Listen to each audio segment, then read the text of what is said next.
Assalamu alaikum wa rahmatullahi wa barakatuh.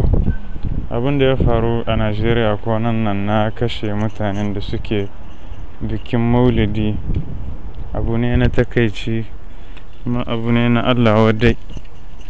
Kuma na saurari mutane da dama, manyan mutane da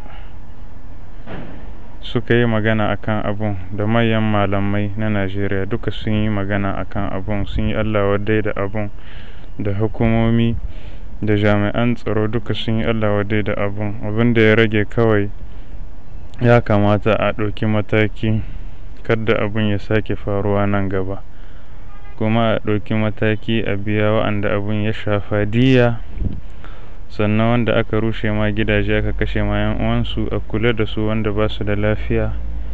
Duk da dai na ga suna asibiti ai ta kai musu ziyara, manyan jami'an gwamnati sun kai musu ziyara, amma wannan kaɗai bai isa ba.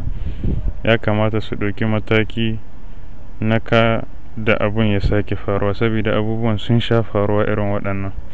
Sannan mutane da yawa suna yin raɗe-raɗin cewa ba kuskure ba ne, da gangan ne. To idan kuskure ne ko kuma da gangan ne dai mutum baya da tabbat.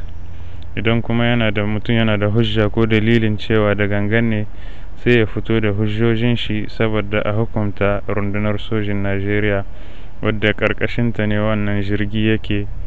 Amma yin maganganu irin waɗannan abu ne na tada hankali ko kuma fito na fito ne da gwamnati. Najeriya ƙasa ce babba wadda gaskiya a ƙasashen Afirka ita ce giwa, amma tana fuskantar matsaloli, maye-mayen matsaloli na tsaro, musamman a yankin arewa. Kuma idan ka yi magana da masana ta ɓangaren tsaro, za su ce maka akwai rashin shugabanni na gari.